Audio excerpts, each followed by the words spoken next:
Émotionnel ou rationnel, en accord ou à l'opposé. Les rencontres de l'heure. Nous sommes avec Emmanuel Latraverse et Gaëtan Barrette. Emmanuel, Pierre Poilievre a répondu avec la bouche de ses canons à PSPP.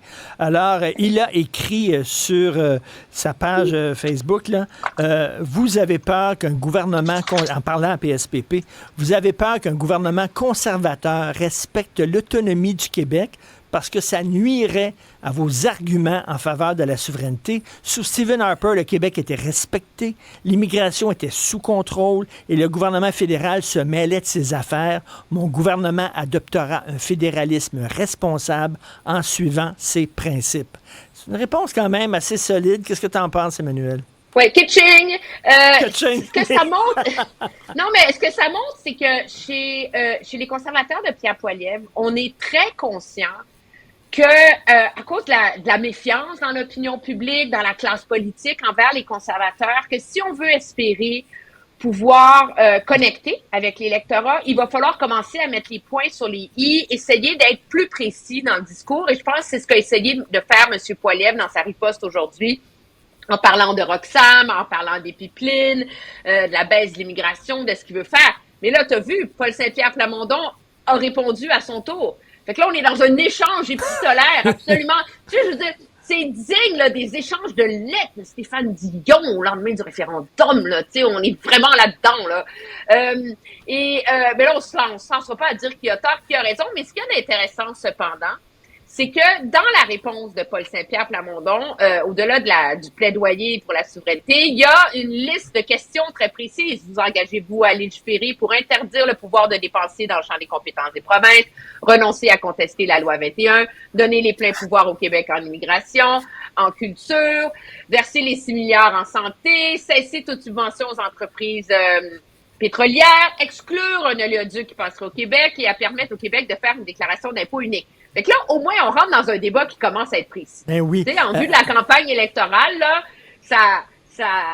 le défaut, par exemple, c'est que quand tu mets toutes tes munitions sur la table un mois et demi avant la guerre, ben là, tu donnes le temps à ton adversaire de se préparer. T'sais. Alors, Mais, Gaëtan, le débat est clair. Gaëtan qui ressemble un peu au prince des ténèbres, là, parce qu'il y a peu d'éclairage, je veux tuer Gaëtan. Qu'est-ce que tu penses de la réponse de Poilievre à PSPP? Ben, je pense que c'est de bonne guerre, mais c'est une réponse qui va amener Paul Saint-Pierre Plamondon à dire « OK, c'est bien, mais ça va durer quoi? 6 mois? 1 an? Avec vous, M. Poilievre, ça va revenir comme avant, peut-être. Et lorsque vous ne serez plus là, mettons que vous faites tout ce que vous venez de dire que vous alliez faire, et vous répondez à nos attentes, le prochain qui va arriver au pouvoir, conservateur ou libéral, ben c'est ça notre raison d'être, nous, au Parti québécois. Au Parti québécois, nous, on veut l'indépendance et on ne veut plus vivre ce qu'on a vécu depuis le début de la Confédération. Il y aura toujours cet argument-là. Alors, sur la démarche de Pierre Poilievre, c'est de très bonne guerre. C'est bien correct. J'ai pas de problème avec ça. Il met le doigt sur des vraies affaires, mais PSPP aussi. Et où sont les engagements réels? Ça, c'est une autre affaire. Mais je pense que ça illustre que, tu sais, c'est facile et ça a été facile sous le gouvernement Trudeau pour le Parti québécois de mettre de l'avant l'idée que fédéral, méchant, empiètement, écraser le Québec, tu sais, centralisateur, etc. Et ce qui vient avec l'option conservatrice, qu'on soit d'accord avec ou pas avec toutes les politiques qui viennent avec, c'est de dire non, il y a une autre sorte de Canada. Il y a une autre sorte de fédéralisme qui est plus décentralisé, qui respecte davantage l'autonomie des provinces. Ça ne va pas changer la réalité du Canada. Mais le fédéralisme n'est pas nécessairement celui de Emmanuel, est-ce que mettre de l'avant Pierre Poilievre. Emmanuel, est-ce que Paul Saint-Pierre Plamondon va s'ennuyer de Trudeau? Parce que, écoute, tu sais, le Batman a besoin du Joker, tu sais. On va avoir la réponse à ça quand ça fait 6 mois que Pierre Poilievre est au pouvoir. Parce que là, on est dans un contexte de campagne électorale. On ne sait pas encore vraiment quel... Tu sais, M. Poilievre place des pions.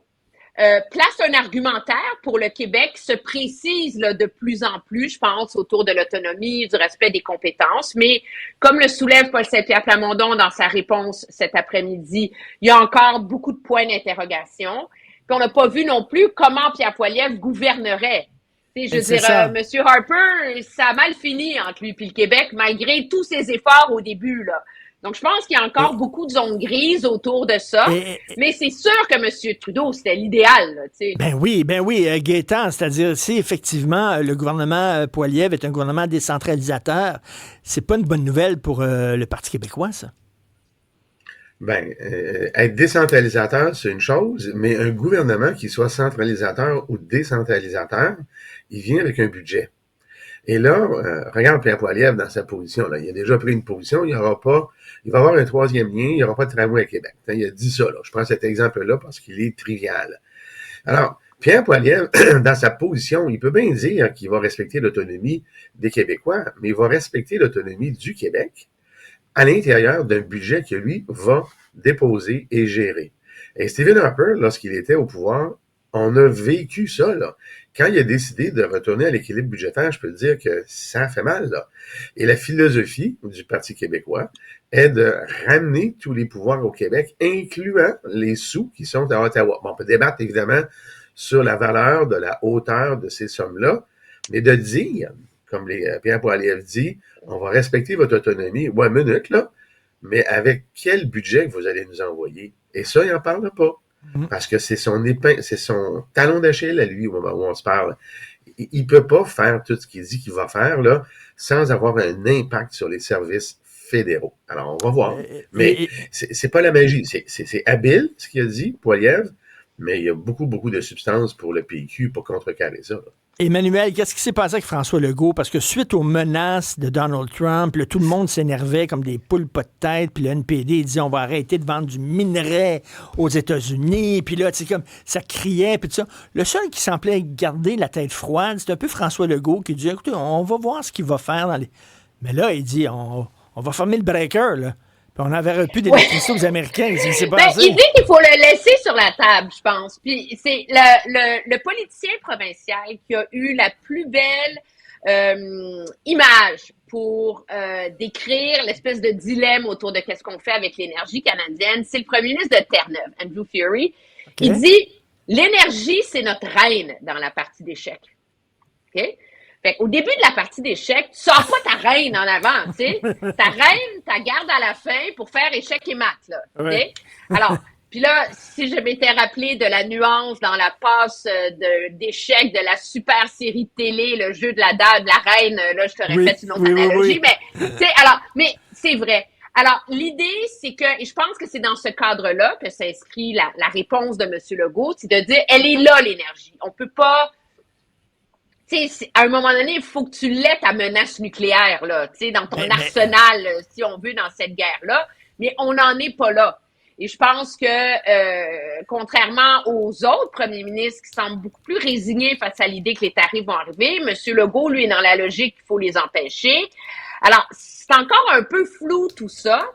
Moi, je pense que le plus gros problème, c'est les provinces de l'Ouest en particulier, la Saskatchewan, l'Alberta, où à partir du moment où le Québec est prêt à mettre l'énergie dans le lot, là, tu fais quoi avec l'Alberta qui, elle, dit il y aura une crise d'unité nationale si vous touchez à mon pétrole. T'sais. Alors, est-ce qu'ils ont réussi à s'entendre aujourd'hui? Je ne le sais pas. On va le savoir bientôt. Parce que contrairement à toute attente, finalement, M. Trudeau et les provinces vont faire leur point de presse ensemble. Alors, ça, c'est la signe qu'ils vont pas se crêper le chignon sur la tête. mais Gaétan, on a besoin de l'argent que les Américains nous envoient pour notre électricité. Ben oui, mais je l'ai toujours dit, s'il y a une guerre de tarifs, là, ça peut pas se faire sans que ça fasse mal au Canada. Ça va faire mal aussi aux États-Unis. C'est impossible de faire une guerre tarifaire sans avoir des dommages collatéraux. Si l'électricité est la reine dans notre jeu d'échecs, ben notre talon d'Achille s'appelle Danielle Smith. Alors, elle a un gros morceau qui aurait un gros impact aux États-Unis, qui est son pétrole. Et là, elle nous parle d'enjeux d'unité nationale. Tu sais, moi, en français, ça veut dire que je vais me séparer du Canada, là. Et puis, j'exagère un peu, là. Mais tu sais, elle est prête à ouvrir cette porte-là, là. Enjeu d'unité nationale, une chose est certaine, elle veut pas aller là. Ça commence mal, là.